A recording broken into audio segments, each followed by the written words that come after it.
Dios te salve María, llena eres de gracia, el Señor es contigo. Bendita tú eres entre todas las mujeres y bendito es el fruto de tu vientre, Jesús.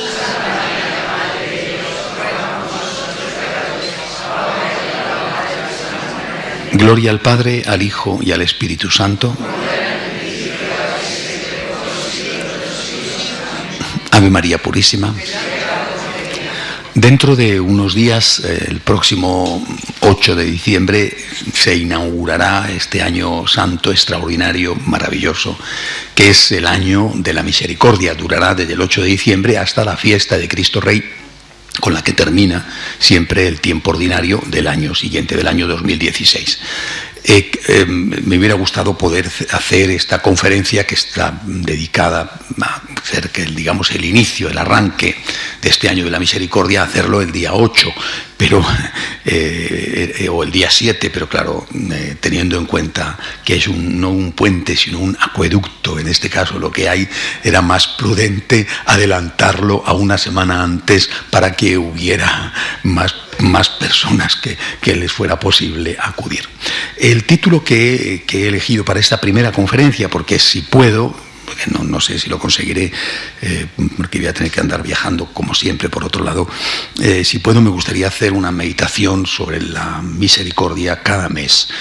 Entonces este sería el arranque, el pórtico de entrada a estas meditaciones sobre la misericordia con que voy a intentar jalonar este año santo. Y el título que he elegido es La misericordia del Dios de la misericordia.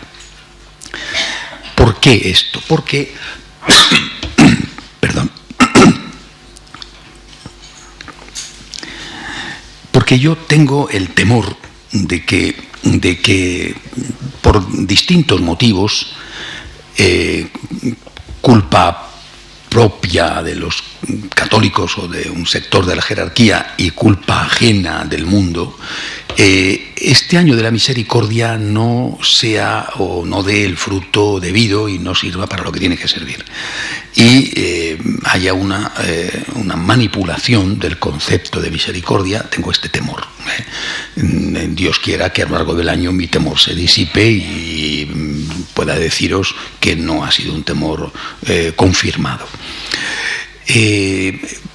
¿Por qué este miedo? Porque hay desde hace ya tiempo un intento de confundir el concepto de misericordia con otro concepto que no tiene nada que ver con la misericordia, con el concepto de tolerancia. Y como en el lenguaje popular la confusión ya está, y de hecho tolerancia es sinónimo de misericordia, y cuando tú dices esto está mal o esto no se puede hacer, te acusan y te dicen eres un intolerante.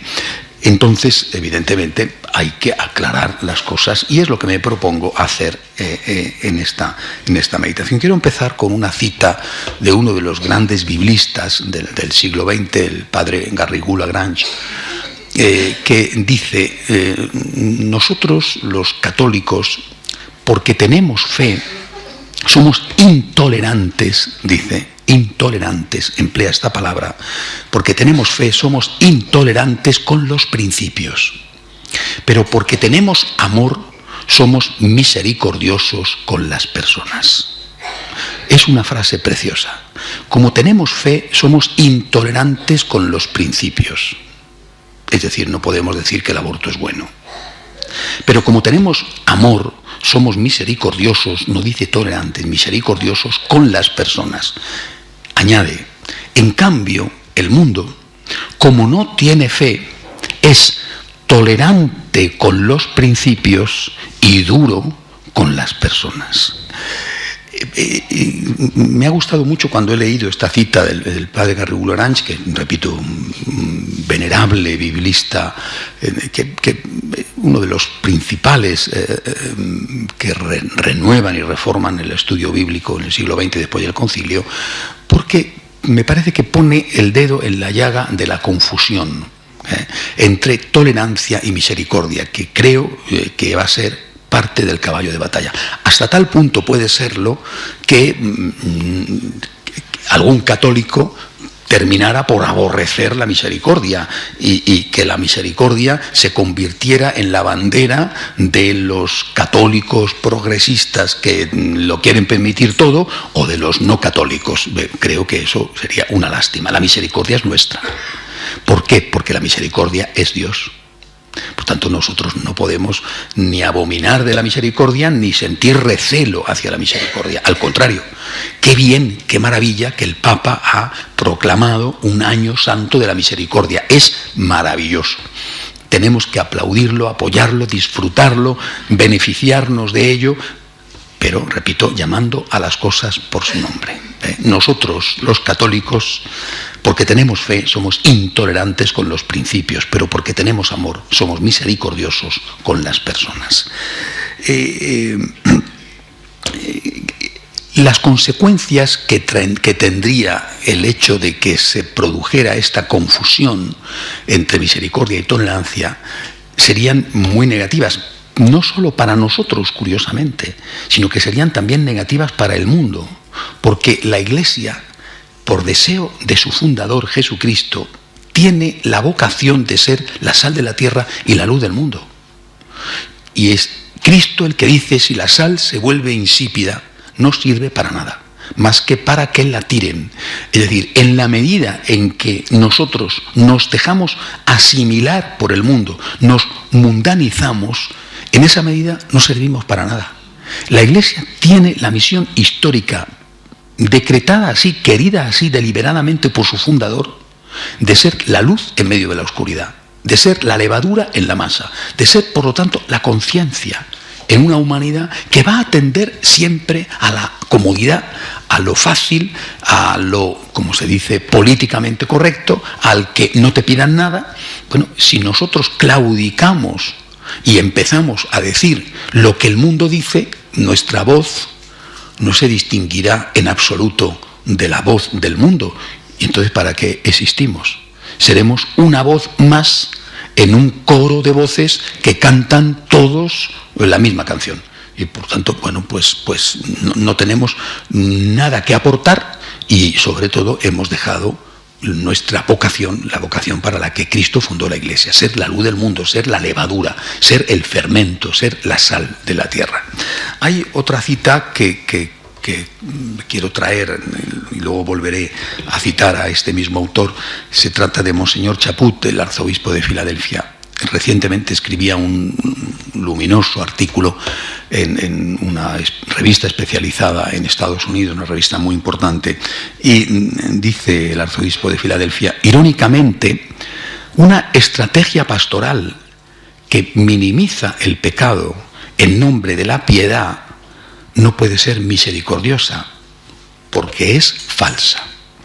Está hablando en este artículo del tema de la comunión de los divorciados vueltos a casar, que ha sido desde hace ya 2 años el gran tema de debate y que va a seguir siendo el tema de debate, particularmente en este año de la misericordia, pero, como ya he dicho en otras ocasiones, tengo la impresión de que no es más que una mera excusa, de que en realidad no les importa la suerte de los divorciados vueltos a casar, que puedan o no comulgar, sino que hay un problema más de fondo, que es mundanizar la Iglesia y diluir su mensaje moral en un contexto en el cual hoy en día, por lo menos en Occidente, todo vale. Y nadie puede decir no a nada si no quiere ser tachado no solamente de intolerante, sino también incluso de dictador o de antidemócrata. Pero dice Monseñor Chaput: si nosotros cedemos en aras de una caridad pastoral, porque ese es el argumento que se ha dado en el sínodo a propósito de la posibilidad de comunión de los divorciados o de los convivientes, de los que viven sin casarse, o de los homosexuales que practican su homosexualidad, si nosotros cedemos y en nombre de esa estrategia de caridad pastoral minimizamos el pecado de, bueno, esto no tiene importancia, esto no es para tanto, bueno, pobrecillos, etcétera, dice: lo que sucede es que esa actitud no es misericordiosa. ¿Por qué no es misericordiosa? Porque es falsa. Es decir, volveré después a citarle, porque esta es la idea con la que él ha trabajado este artículo. Es decir, la misericordia, para que sea misericordia, tiene que estar unida a la verdad. Una misericordia separada de la verdad es dañina.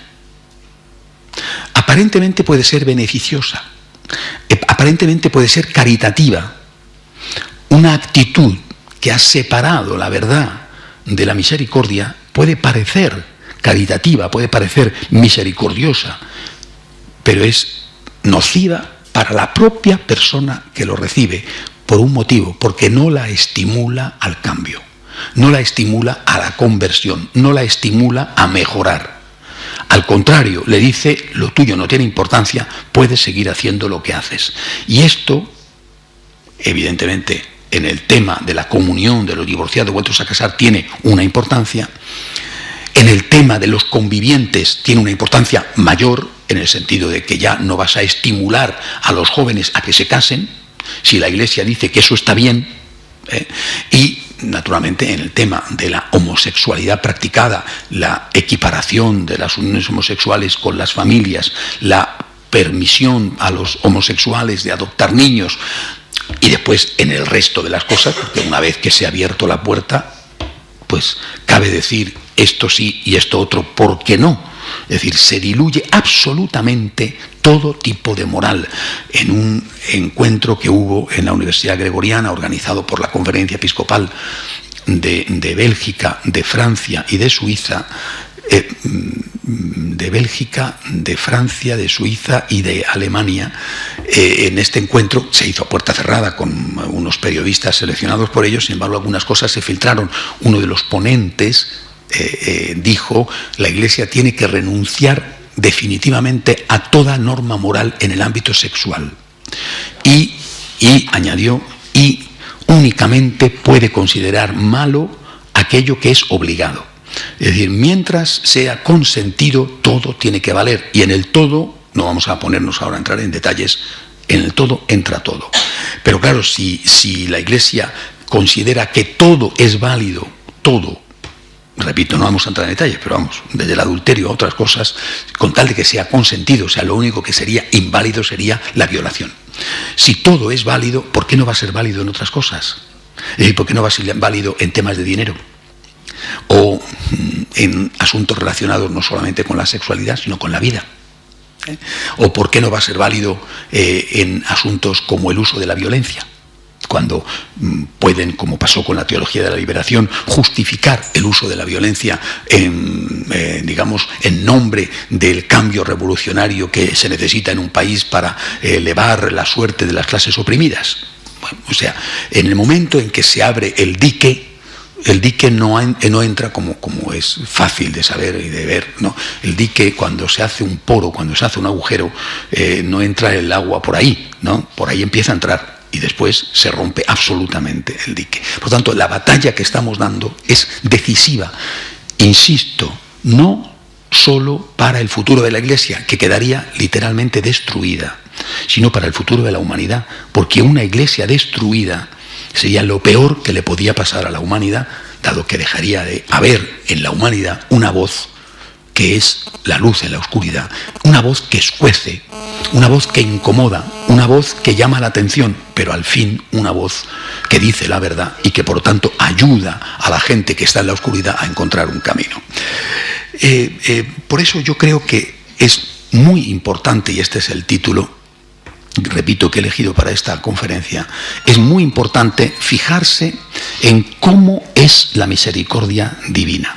Es decir, no podemos pensar que el concepto de misericordia nos lo tienen que dar los políticos, el concepto de misericordia nos lo tienen que dar algunos teólogos o algunos pastores. No podemos pensar que el concepto de misericordia nos lo tiene que dar el mundo, la sociedad. Es decir, desde fuera no tienen, no pueden, no deben decirnos cómo tenemos que comportarnos nosotros. Quien tiene que darnos la clave de en qué consiste la misericordia es Dios. ¿Por qué? Nosotros partimos, lógicamente somos creyentes. El que no crea, allá él con las consecuencias de su vida, y dará cuentas a Dios que sí que existe, aunque él no crea que existe, cuando llegue el momento. Y sin duda Dios sabrá juzgar con misericordia. Juzgar con misericordia, es decir, juzgar con misericordia, no juzgar. Pero nosotros somos creyentes y Por lo tanto, nosotros partimos de una base. El hombre está hecho a imagen y semejanza de Dios. Así arranca el libro del Génesis cuando cuenta el relato de la creación.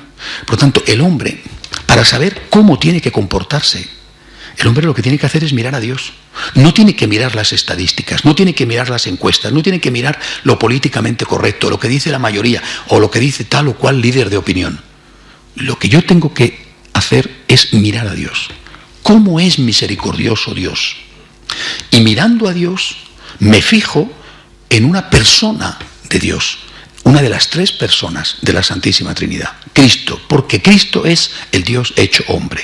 Es decir, el modelo perfecto de hombre, que es Dios, se ve reflejado, explicitado de una forma sublime e insuperable en Jesucristo nuestro Señor. Jesucristo es la divina misericordia. Entonces yo no voy a intentar ser misericordioso como me dice el mundo que lo sea, porque el mundo no me dice que sea misericordioso, sino que el mundo me dice que sea tolerante. Yo no voy a intentar ser misericordioso como tal o cual pastor o tal o cual teólogo me dice que sea, porque a mí lo que me importa no es lo que dice ese teólogo o ese pastor. A mí lo que me importa es lo que dice Jesucristo. Y es ahí a donde tenemos que fijar nuestra mirada. He estado haciendo un trabajo estos días de rastreo de cuántas veces aparece el concepto misericordia en la Biblia, porque la Biblia es palabra de Dios. Y eso es lo que nosotros creemos. Si estos católicos progresistas han dejado de creer que la Biblia es palabra de Dios para creer que es palabra humana, naturalmente es palabra de Dios y a la vez es palabra humana, porque son unos hombres los que lo han escrito, ¿verdad? Pero hombres que han escrito inspirados por Dios. Si a la Biblia le quitamos el concepto de inspiración y le quitamos el concepto de inerrancia, simplemente tenemos delante un libro escrito de aquella manera a lo largo de muchísimos siglos y que tiene muy poco que decirnos a los hombres de nuestra época, porque ha sido escrito hace, pues a lo mejor 3.000 y pico años, los relatos más antiguos, o 4.000 años. Ya me dirás aquella cultura, lo que tiene que enseñarme a mí hoy, que vivo en un contexto completamente diferente. Por tanto, para nosotros la Biblia es palabra de Dios. Y como es palabra de Dios, yo me acerco a la Biblia para que la Biblia me enseñe quién es Dios, y sabiendo quién es Dios y cómo se comporta Dios en este punto de la misericordia, saber cómo tengo que comportarme yo. Y una de las cosas que he descubierto, ¿no?, es que en la Biblia la palabra misericordia aparece 107 veces citada en el Antiguo Testamento y 35 en el Nuevo. Muchísimo más, sorprendentemente, en el Antiguo Testamento que en el Nuevo. Hay que decir también que el Antiguo Testamento es más voluminoso que el Nuevo. El Nuevo es mucho más pequeño que el Antiguo. Pero el concepto misericordia no es un concepto exclusivo del católico. Es decir, no es un concepto exclusivo de Jesucristo, del Nuevo Testamento. Al contrario, es un concepto profundamente arraigado en el Antiguo Testamento. Repito, 107 veces citada la palabra y el concepto misericordia. Me vais a perdonar, pero hoy voy a leer algunos textos, repito, porque aquí de lo que se trata no es de lo que yo pueda decir, o de lo que pueda decir tal pastor, o tal teólogo, o tal líder de opinión, o las encuestas. A nosotros lo que nos interesa es saber lo que dice Dios. Después, si confío en que me dé tiempo, puedo sacar unas conclusiones para terminar la meditación de esta tarde, pero quiero leeros algunos textos.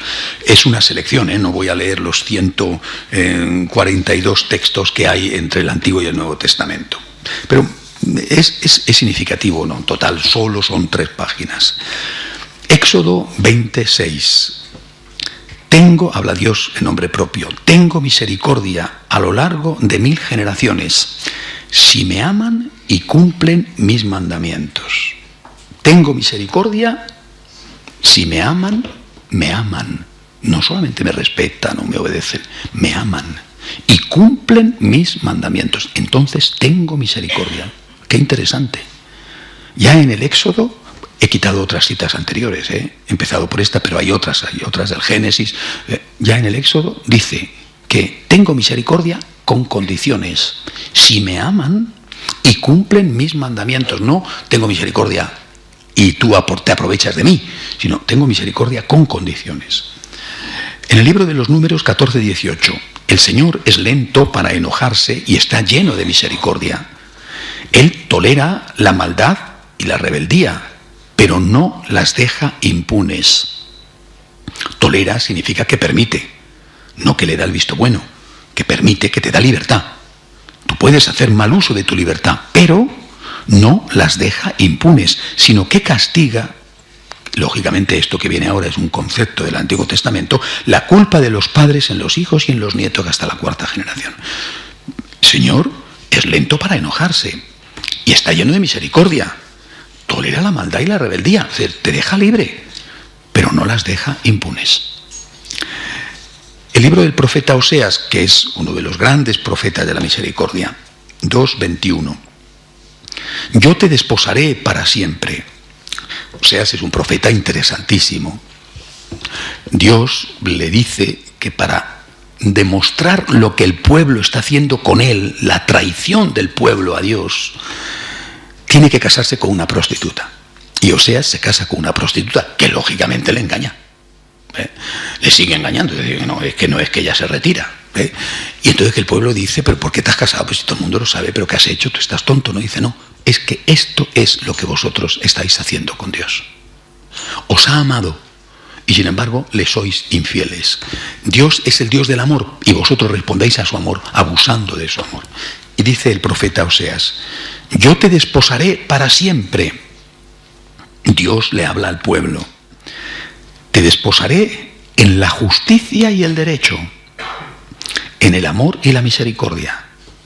No dice te desposaré en la misericordia, te desposaré en la justicia, en el derecho, en el amor y en la misericordia. Es decir, siempre la misericordia va unida a las obras, a la justicia, que sería el equivalente a la verdad. Hay un montón de salmos, después leeré uno con más detenimiento, que hablan de la misericordia. Es uno de los temas más repetidos en los salmos. El 62, versículo 13. Y a ti, Señor, la misericordia, porque tú retribuyes a cada uno según sus acciones. El 107, versículo 8. Den gracias al Señor por su misericordia y por sus maravillas en favor de los hombres. Proverbios 28:13.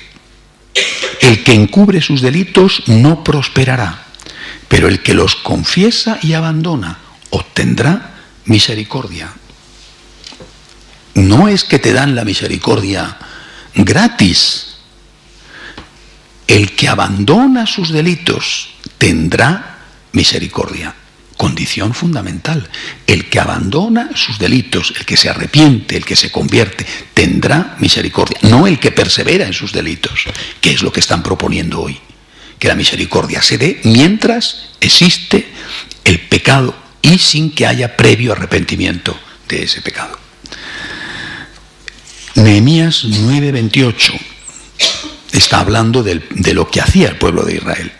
Pero apenas se sentían tranquilos, volvían a hacer el mal delante de ti, y tú los abandonabas en manos de sus enemigos que los oprimían. Ellos volvían a invocarte, y tú los oías desde el cielo. ¿Cuántas veces los salvaste por tu misericordia?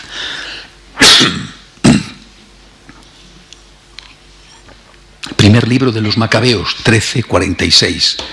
No nos trates, le decían, según nuestras maldades, sino según tu misericordia. Libro del Eclesiastés 5:6. No digas, su compasión es grande, él perdonará la multitud de mis pecados. Parece una cita sacada de un confesor progresista de nuestros días, ¿verdad? El infierno no existe, aquí no pasa nada, haz lo que quieras, que Dios es bueno. Esto es jauja y aquí paz y después gloria. No digas, su compasión es grande, él perdonará la multitud de mis pecados, porque en él está la misericordia, pero también la ira, y su indignación recae sobre los pecadores. Esto es palabra de Dios, ¿eh? ¿Cómo se pueden olvidar estas cosas y echar tierra sobre mensajes tan evidentes y tan reiterados. El mismo libro del Eclesiastés, capítulo 16, 12. Tan grande como su misericordia es su reprobación. Él juzga a cada uno según sus obras. Pasamos ya, he leído como 10 y son 107 los textos del Antiguo Testamento. Pasamos al Nuevo Testamento. Mateo 5, 7. Felices los misericordiosos porque obtendrán misericordia. Es un texto de las bienaventuranzas. Mateo 9, 13. Vayan y aprendan qué significa. Yo quiero misericordia y no sacrificios, porque yo no he venido a llamar a los justos, sino a los pecadores. Mateo 23, 23. Ay de ustedes, escribas y fariseos hipócritas, que pagan el diezmo de la menta, del hinojo y del comino, y descuidan lo esencial de la ley: la justicia, la misericordia y la fidelidad. Hay que practicar esto sin descuidar aquello. O sea, está echándole la gran regañina a los escribas y fariseos, pero no porque no sean misericordiosos, sino porque, dice claramente, descuidan lo esencial de la ley. Lo esencial de la ley no es solo la misericordia. Dice, lo esencial de la ley es la justicia, en este orden, la misericordia y la fidelidad.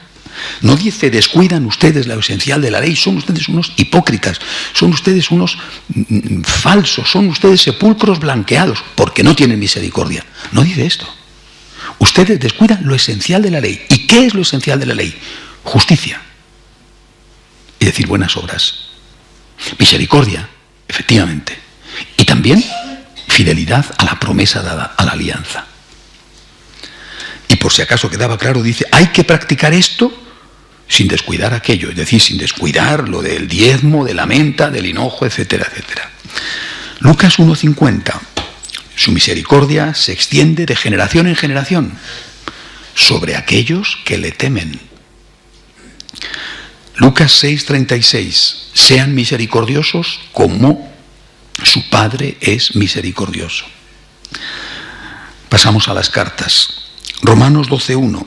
Por lo tanto, hermanos, yo los exhorto por la misericordia de Dios a ofrecerse ustedes mismos como una víctima viva, santa y agradable a Dios.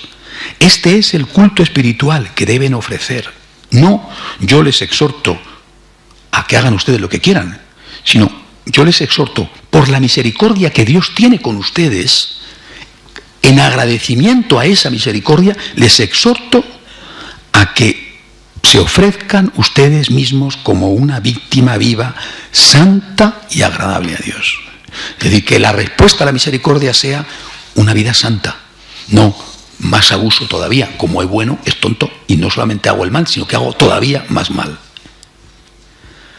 2 Corintios 1:3. Bendito sea Dios, el Padre de nuestro Señor Jesucristo, Padre de las misericordias y Dios de todo consuelo. Carta a Tito 3:5. No por las obras de justicia que habíamos realizado, sino solamente por su misericordia, Él nos salvó. Hebreos 4:16. Vayamos entonces confiadamente al trono de la gracia a fin de obtener misericordia y alcanzar la gracia de un auxilio oportuno. Epístola del apóstol Santiago 2:13. Porque el que no tiene misericordia será juzgado sin misericordia, pero la misericordia se ríe del juicio. Vuelvo a un salmo que quiero leer con más detenimiento, un fragmento del Salmo 103. Bendice alma mía al Señor y bendiga todo mi ser su santo nombre. El Señor hace justicia y juicios a favor de todos los oprimidos. Compasivo y clemente es el Señor, lento para la ira y grande en misericordia. No nos ha tratado según nuestros pecados, ni nos ha pagado conforme a nuestras iniquidades, porque como están de altos los cielos sobre la tierra, así es de grande su misericordia para los que le temen. Como está de lejos el oriente del occidente, así alejó de nosotros nuestras transgresiones. Como un padre se compadece de sus hijos, así se compadece el Señor de los que le temen. Porque Él sabe de qué estamos hechos, se acuerda de que somos polvo. Mas la misericordia del Señor es desde la eternidad hasta la eternidad, para los que le temen, y su justicia para los hijos de los hijos, para los que guardan su pacto y se acuerdan de sus preceptos para cumplirlos. Quiero terminar estas citas con un texto muy conocido. El capítulo 15 de San Lucas está considerado como el capítulo de la misericordia, porque en él se narran 3 parábolas que hablan de la misericordia. Es la parábola de la oveja perdida, la parábola de la moneda perdida y sobre todo la parábola del hijo pródigo. Quiero leerlas. Bueno, al menos la parábola de la moneda no hace falta porque es reiterativa con respecto a la parábola de la oveja perdida. Todos los publicanos y fariseos y pecadores, se acercaban a Jesús para escucharlo. Los fariseos y los escribas murmuraban diciendo: este hombre recibe a los pecadores y come con ellos. Jesús les dijo entonces esta parábola: si alguien tiene 100 ovejas y pierde una, ¿no deja acaso las 99 en el campo y va a buscar la que se había perdido hasta encontrarla? Y cuando la encuentra, la carga sobre sus hombros lleno de alegría, y al llegar a su casa llama a sus amigos y vecinos y les dice: alégrense conmigo, porque encontré la oveja que se me había perdido. Les aseguro que de la misma manera habrá más alegría en el cielo por un solo pecador que se convierta que por 99 justos que no necesitan convertirse. Es decir, creo que la interpretación está clarísima y no hace falta ser un doctor en teología para saber lo que dice el Señor. ¿Dónde está la misericordia de Dios? En que va en busca de la oveja perdida. Pero no para decirle a la oveja perdida: oye, adelante y sigue, sino para que se convierta. Es decir, la misericordia está ligada a la conversión, no está ligada al abuso. Yo voy a buscarte, porque en tu vida de pecado estás haciéndote daño y estás haciendo daño a otros. Y yo quiero que dejes de hacerte daño a ti mismo y que dejes de hacer daño a los demás. Es decir, quiero que te conviertas. La misericordia está en que voy a buscarte. En eso está la misericordia. Lo que los fariseos le reprochaban a Jesús era que fuera a buscar a los pecadores. Y Jesús habla de que Él ha venido para buscar a los pecadores, pero no para hacerles más pecadores todavía, o para bendecir su pecado, o para que sintieran o les quitaran todo tipo de escrúpulo de conciencia al cometer su pecado. Eso es lo que nos están proponiendo. Y no es eso en absoluto lo que hace Jesús. Él es el buen pastor que va en busca de la oveja perdida. Pero, dice, para que se convierta. Habrá más alegría en el cielo por un pecador que se convierta. Vamos a leer el texto de la parábola del hijo pródigo, que es la que los progresistas ponen como modelo de lo que tiene que ser la misericordia light. Jesús dijo también: un hombre tenía 2 hijos. El menor de ellos dijo a su padre: Padre, dame la parte de la herencia que me corresponde. Y el padre le repartió sus bienes. Pocos días después, el hijo menor recogió todo lo que tenía y se fue a un país lejano donde malgastó sus bienes en una vida licenciosa. Ya había gastado todo cuando sobrevino mucha miseria en aquel país y comenzó a sufrir privaciones. Entonces se puso al servicio de uno de los habitantes de esa región, que lo envió a su campo para cuidar cerdos. Él hubiera deseado calmar su hambre con las bellotas que comían los cerdos, pero nadie se las daba. Entonces recapacitó y dijo: ¿cuántos jornaleros de mi padre tienen pan en abundancia y yo estoy aquí muriéndome de hambre? Ahora mismo iré a la casa de mi padre y le diré: Padre, pequé contra el cielo y contra ti. Ya no merezco ser llamado hijo tuyo. Trátame como a uno de tus jornaleros. Este joven es un sinvergüenza. Pero no es un sinvergüenza solamente porque se haya ido de casa, porque se haya gastado dinero. Es un sinvergüenza absoluto. Porque es que no tiene ni un solo amor, un solo pensamiento de amor a su padre. Si vuelve a la casa del padre es porque tiene hambre. Su padre no le importa. Es decir, es el típico sinvergüenza que Dios no le importa y que lo que tiene es miedo al infierno. Punto. Por si acaso existe el infierno, me voy a confesar. Es decir, no hay amor a Dios. Él no dice: mi pobre padre, seguro que me ha estado llorando todos los días. Pobrecito, voy a volver a casa. No dice eso. Su padre le importa nada. Ahora, eso sí, es un sinvergüenza, pero no es tonto. Entonces se prepara un discurso. ¿Qué discurso se prepara? Padre, voy a leerlo porque es una pieza, una obra de arte. Padre, pequé contra el cielo y contra ti, ya no merezco ser llamado hijo tuyo. Trátame como a uno de tus jornaleros. Dice, oye, toca la fibra, eres un sinvergüenza, listo. Bueno, entonces partió y volvió a la casa de su padre. Cuando todavía estaba lejos, su padre lo vio y se conmovió profundamente, corrió a su encuentro, lo abrazó y lo besó. El joven le dijo, y ahora le suelta el discurso, padre, el padre se ha conmovido, le ha abrazado, le ha besado antes de que él suelte el discurso. ¿Por qué ha vuelto? Padre, pequé contra el cielo y contra ti, no merezco ser llamado hijo tuyo. Pero el padre dijo a sus servidores, traigan enseguida la mejor ropa y vístanlo, pónganle un anillo en el dedo y sandalias en los pies, traigan el ternero engordado y mátenlo, comamos y festejemos porque mi hijo estaba muerto y ha vuelto a la vida, estaba perdido y fue encontrado. El amor está en el Padre, total, un amor incondicional, un amor ciego, un amor de padre, un amor absoluto. Y comenzó la fiesta. El hijo mayor estaba en el campo. Al volver ya cerca de la casa oyó la música y los coros que acompañaban la danza. Llamando a uno de los sirvientes le preguntó qué significaba eso. Él le respondió, tu hermano ha regresado y tu padre hizo matar el ternero y engordado porque lo ha recobrado sano y salvo. Él se enojó y no quiso entrar. Su padre salió para rogarle que entrara, pero él le respondió, hace tantos años que te sirvo sin haber desobedecido jamás ni una sola de tus órdenes, y nunca me diste un cabrito para hacer una fiesta con mis amigos. Y ahora que ese hijo tuyo ha vuelto, después de haber gastado tus bienes con mujeres, haces matar para él el ternero engordado. Pero el padre le dijo, hijo mío, tú estás siempre conmigo, todo lo mío es tuyo.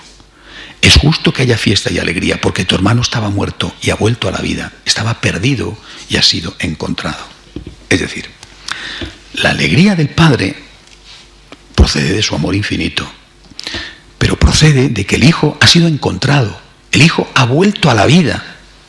Es decir, no sabemos porque aquí acaba la parábola, evidentemente es una parábola, no es una historia, es un ejemplo que pone Jesús y termina aquí. Bueno, ¿qué pasó un año después? Si el hijo se convirtió en un buen hijo y trabajó y, en fin, se hizo merecedor del amor y del perdón de su padre, o si después de un tiempo dijo, la cabra siempre tira al monte y me vuelvo a marchar, y se llevó lo que pudo, aunque no era ya suyo, eso no lo sabemos porque la parábola termina aquí. Pero el padre se alegra porque su hijo ha vuelto a la vida. Ese volver a la vida es volver a la gracia. Es decir, no ha vuelto un cadáver, ha vuelto un arrepentido. Cuidado. Y en este texto se ha basado la Iglesia para decir que basta el temor al infierno para poder recibir el pecado. Hay dos contriciones, y el dolor de corazón, digamos el arrepentimiento de contrición y el arrepentimiento de atricción. ¿A ti qué te duele? ¿Haber ofendido a Dios o el miedo al infierno? Cuando te confiesas, ¿qué buscas? ¿Quedarte con paz de conciencia? ¿O quitar a Dios una ofensa que le has hecho? Tranquilizar y contentar y resarcir de algún modo a un Dios tan bueno. ¿Estás pensando en ti o estás pensando en Dios cuando te confiesas? Es una pregunta fundamental que todos tenemos que hacernos. ¿Me duelen mis pecados? ¿Me duelen porque te he hecho daño, Señor? No, yo me voy a confesar porque tengo miedo al infierno, porque busco la paz de conciencia. ¿Cuál es tu nivel? Tienes que preguntarte. Pero en cualquier caso, este nivel inferior vale, es suficiente, con tal de que vuelvas a la vida. No con tal de que sigas en la muerte. Es decir, vuelvo a la casa de mi padre para llenarme de nuevo los bolsillos y seguir llevando una vida mala. He ido a engañar a mi padre, no. Me he dado cuenta de que lejos de la casa del padre se pasa mal y lo que he ido ha sido a ver si mi padre me puede admitir de nuevo. Aunque, repito, siguiendo literalmente el texto, amar a su padre no le ama mucho. Bueno, yo creo que después de leer estos textos se pueden sacar algunas conclusiones. En primer lugar, tanto en el Antiguo como en el Nuevo Testamento, siempre se une misericordia con arrepentimiento. Justicia y misericordia van unidas. Primera característica de la misericordia de Dios.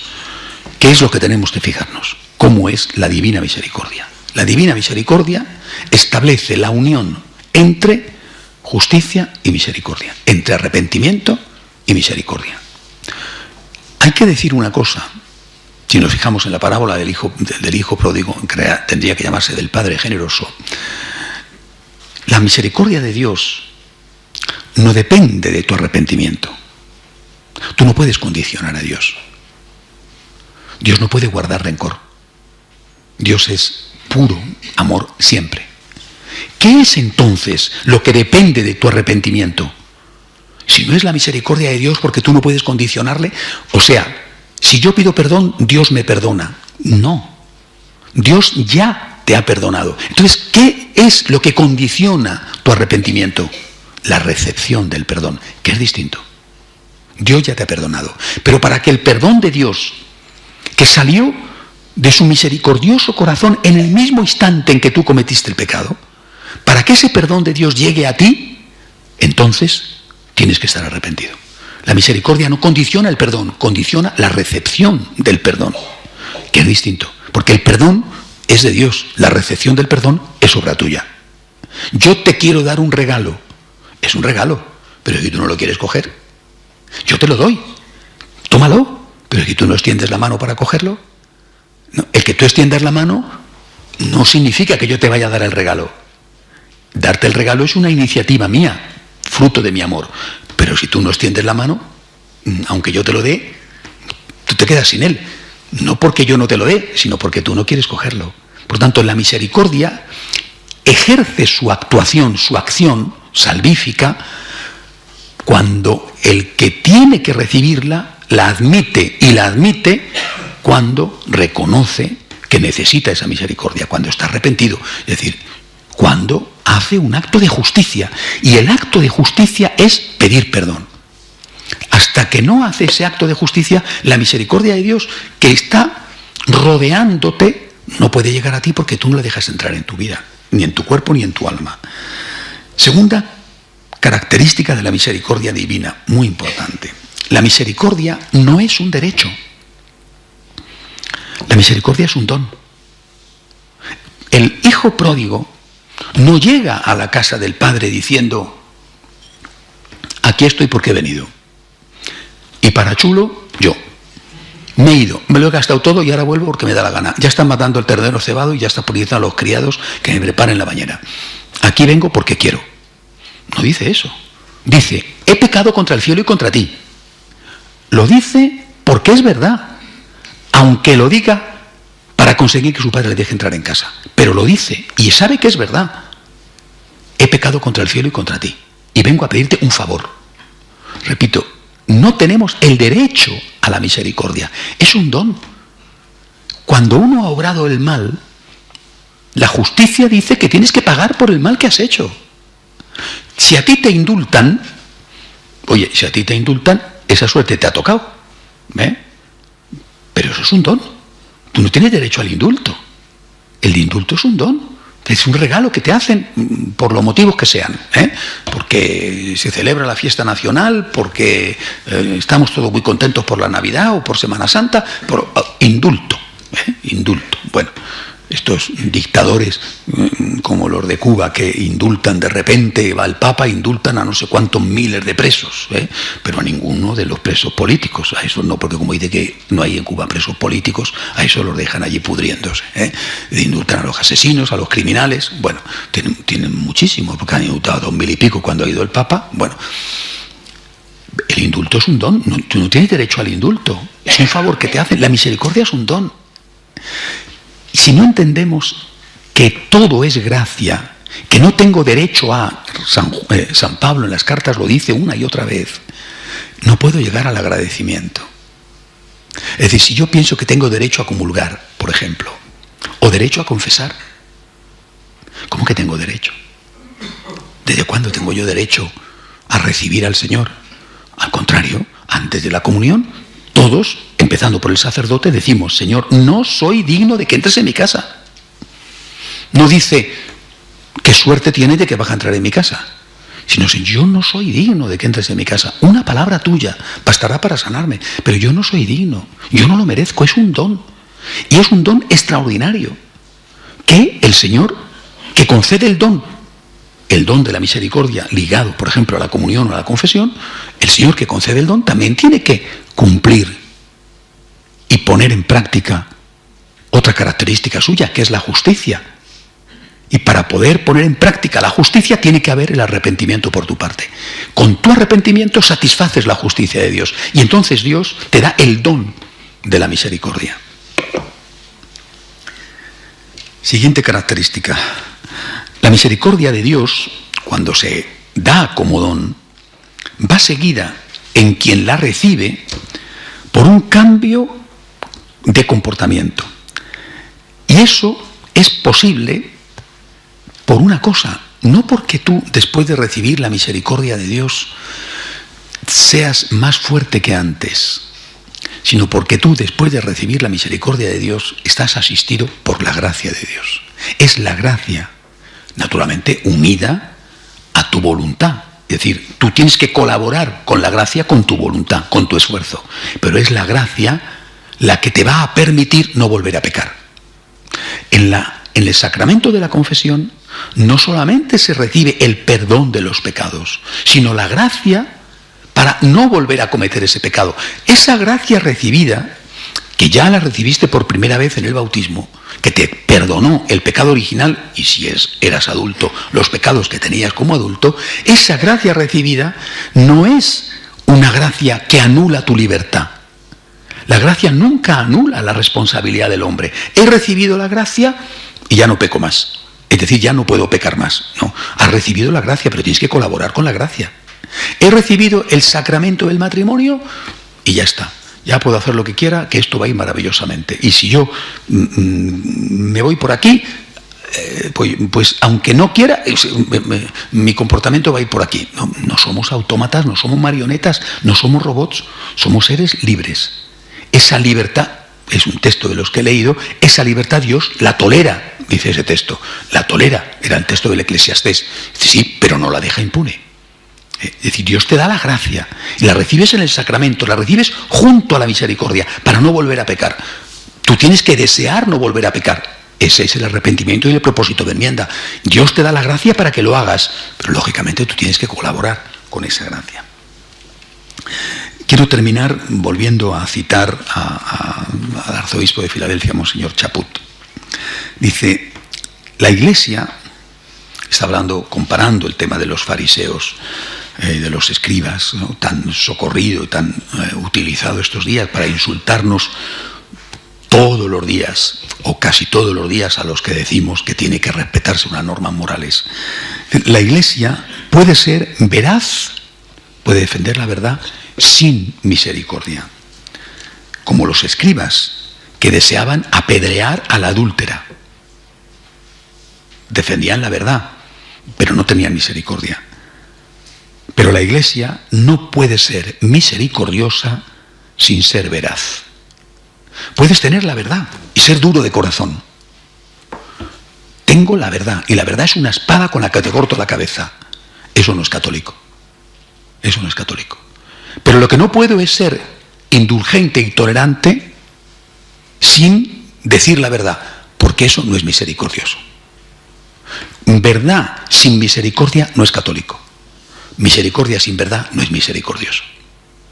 Vuelvo a la cita del padre Lagrange. Los católicos, porque tenemos fe, somos absolutamente intolerantes con los principios. Pero porque tenemos amor, somos misericordiosos con las personas. Siempre se nos ha enseñado esto.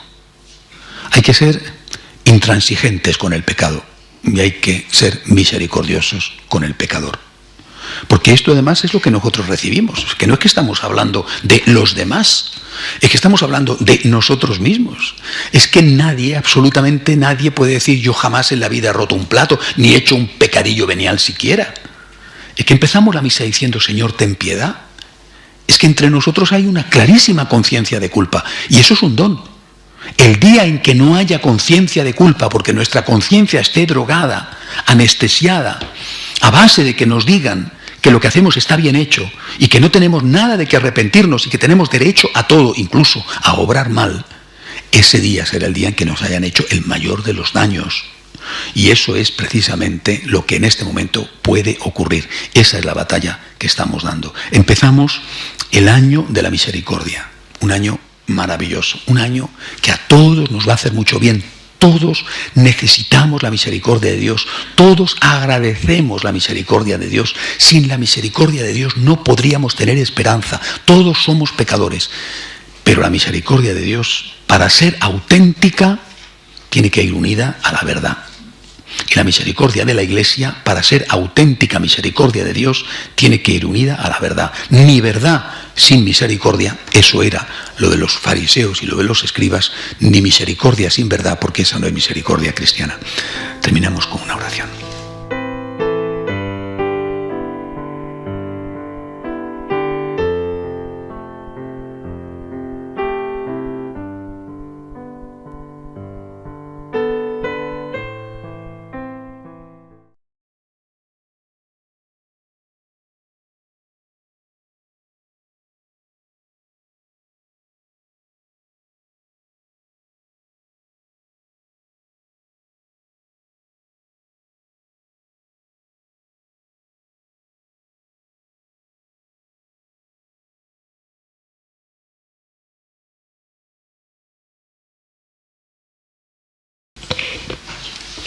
Dios te salve María, llena eres de gracia, el Señor es contigo.